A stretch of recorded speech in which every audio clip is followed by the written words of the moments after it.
What's going on, guys? Platinum Cards in the house, and today I'm coming to you with one of my favorite archetypes, as well as one of the most iconic series of cards in the history of the anime, as well as the card game in general. I would like to present to you my Egyptian God card deck. Now, without further ado, let's get started, guys. So first of all, I like to run 3 copies of Slifer the Sky Dragon. In my opinion, Slifer the Sky Dragon is the best God card. Its effect, first of all, is that it requires 3 tributes to normal summon, and it cannot be normal set. Now, I think that's the same for all of them. This card's normal summon cannot be negated. When normal summon, cards and effects cannot be activated. Now, this is really dope because it has a built-in protection. So if it's normal summoned or set, you can't do anything to it. Secondly, once per turn during the end phase, if this card was special summoned, send it to the graveyard. I think all the other cards have that effect. And then it gains 1,000 attack and defense for each card in your hand. If a monster or monsters is normal summoned or special summoned to your opponent's side of the field in attack position, that monster or monsters, because parentheses S, loses 2,000 attack. Then if that attack has been reduced to 0, destroy it as a result. So if you're going first, or if you're playing at all, this is probably the best one to go for, because your opponent really can't do anything to it when it's summoned, and on top of that, all your opponent's monsters are going to be losing 2,000 attack, meaning most of the time they're either going to be weaker than Slifer the Sky Dragon, or they're going to be gone from the field. So that's why I make sure that I always run 3 of these. Next, I like to run 2 copies of Winged Dragon of Ra. I like to run Winged Dragon of Ra at 2 because it has question mark attack, meaning it can be searched in this deck pretty easily, but I think its effect is a little bit meh. So it cannot be special summoned. You must distribute 3 monsters to normal summon this card. You cannot set this card. The normal summon of this card cannot be negated. So again, it has somewhat protection for it.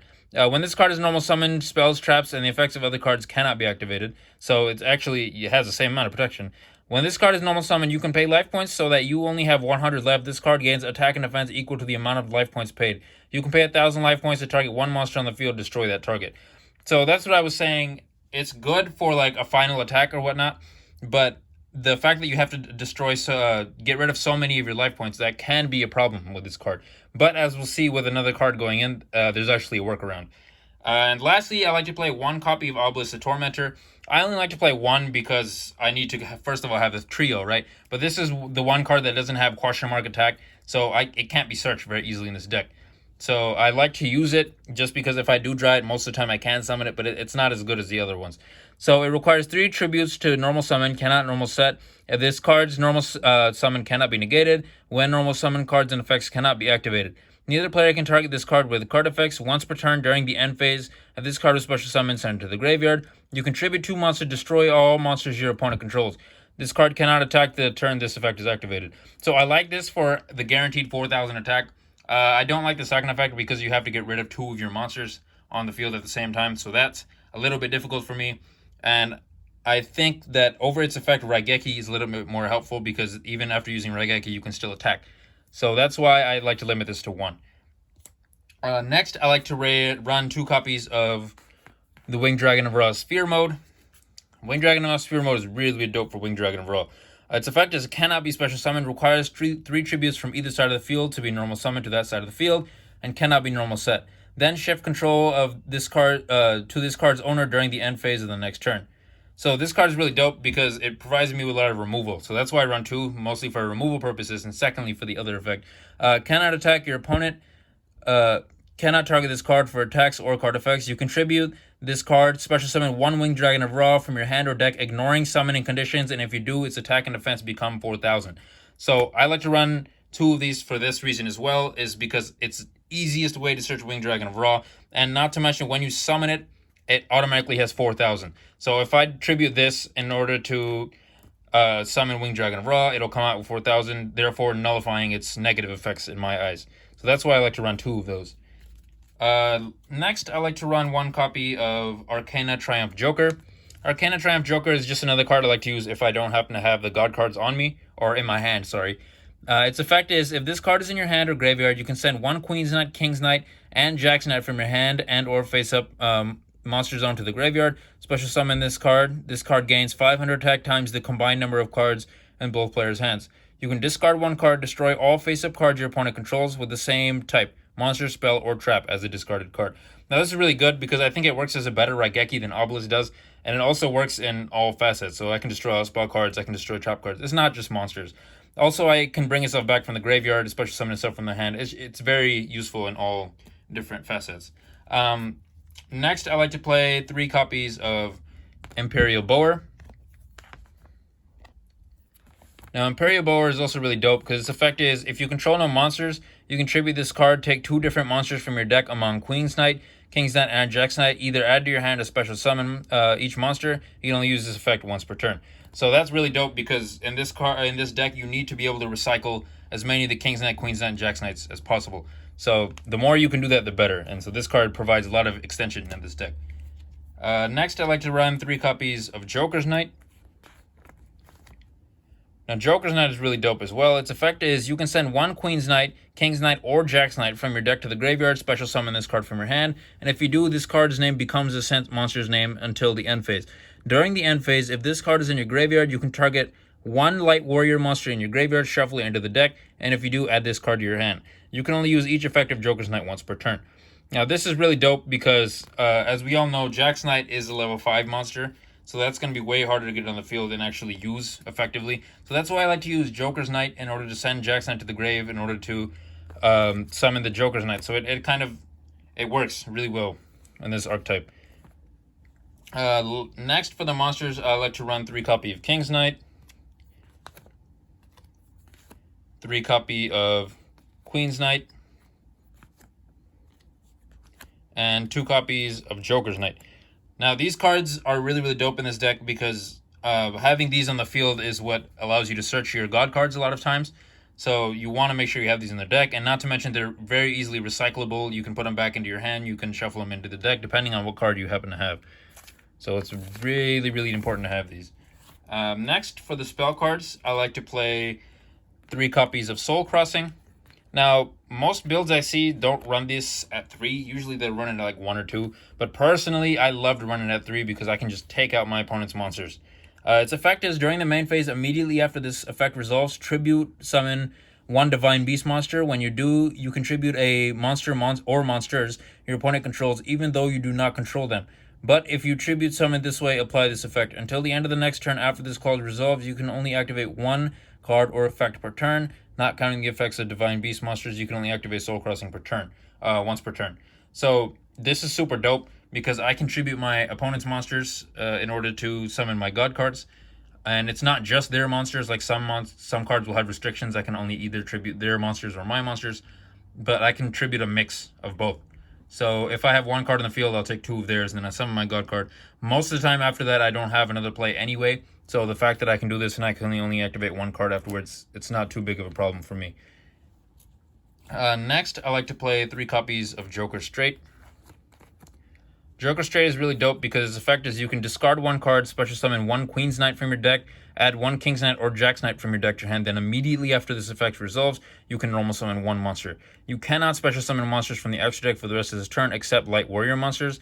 During the end phase, if this card is in your graveyard, you can target 1 Light Warrior monster in your graveyard, shuffle it into your deck, and if you do, add this card to your hand. So all these cards that at the end phase add themselves back to your hand, they work really well with Slifer's effect. So this card works in order to special summon and add the Knight's monsters to your hand. It's really, really good. I definitely recommend you run 3 of these. Next up, I also run 3 copies of Thunderspeed Summon. Thunderspeed Summon is also a card I don't normally see people run at 3, but personally I like to run it at 3 because it's such a good searcher. During the main phase, immediately after this effect resolves, normal summon 1 level 10 monster, or if you control 1 King's Knight, 1 Queen's Knight, King's Knight, and Jack's Knight, you can apply this effect instead. You can add 1 level 10 non-dark monster with question mark attack from your deck to your hand. Then immediately after this effect resolves, you can normal summon 1 level 10 monster. You can only activate 1 of these per turn. So this is really dope because if I control 1 copy of Kings, Queens, and Jacks, I can then activate this card, which will allow me to search any of my god cards with a question mark attack. So not Obelisk, which is pretty much why I run it at 1. So not Obelisk, but I prefer to search Slifer, and then I can immediately search summon Slifer, and then go into my attack from there. Next, I like to play 2 copies of Mound of the Bound Creator. This field spell is really dope because level 10 or higher monsters on the field can't be targeted or destroyed by card effects. I feel like this is like the big weakness with God cards. Is I know in the anime they had all these crazy effects and whatnot, but a lot of times you can just use something like a Fisher and just get rid of them. So I like to use this card. And secondly, if a level 10 or higher monster destroys a monster by battle and sends it to the graveyard, the player who controlled the destroyed monster takes 1,000 damage. That's really dope because most of the time with the God card, you're going to run over monsters. So letting him take 1,000 damage is also really dope. When this card on the field is destroyed by card effect and sent to the graveyard, you can add 1 divine monster from your deck to your hand. That literally is any of your God cards. Is pretty dope. You sometimes, in certain cases, you want this to be destroyed because it can search. So, great card to use. Next, I like to run 1 copy of Monster Reborn. Monster Reborn is self-explanatory, just bring certain cards back. I also like to run 2 copies of Unexpected Die. Unexpected Die allows you to special summon a level 4 or lower normal monster from the deck, assuming you control no monsters, though. So it's a nice workaround. It's an easy way to special summon any of your knights, pretty much, except for Jack's Knight because it's level 5. But the downside is you have to control no monsters, which is why I only run 2 of these.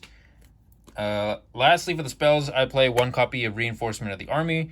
Its effect is you can add 1 level 4 lower warrior monster from your deck to your hand, then shuffle your deck. It's dope to just get what you need to your hand. For the trap cards, I like to use just this. 2 copies of Joker's Wild.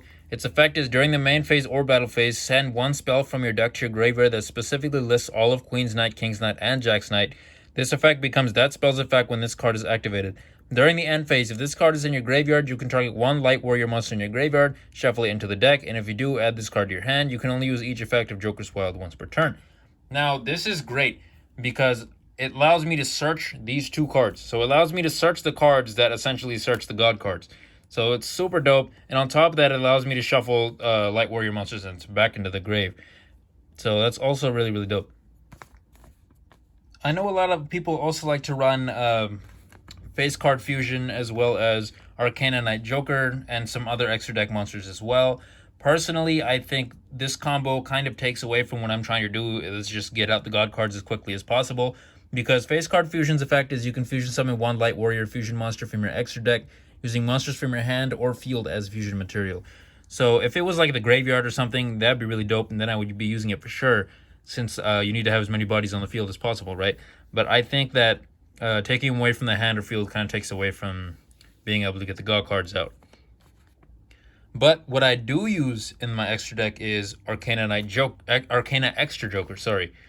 This thing I like to use because it's a link monster, pretty easy to summon. It's 3 warrior monsters with different names. So if by any chance my opponent's, if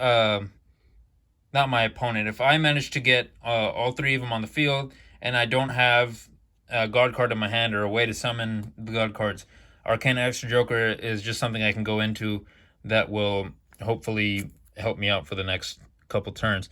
Its effect is when a spell, trap card, or monster effect is activated that targets this face-up card on the field or a monster this card points to. Quick effect, you can discard the same type of card, monster, spell, or trap, negate the activation. When this link summon card is destroyed by battle and sent to the graveyard, you can special summon 1 level 4 normal warrior type monster from your deck, and if you do, add 1 level 4 warrior type monster from your deck to your hand. So it also extends combos even when it dies for the next turn. So that's why I like it. But anyway, guys, that was my entire deck. If you like what you saw, please like, comment, and subscribe. And oh my goodness, look at the time. It's time to do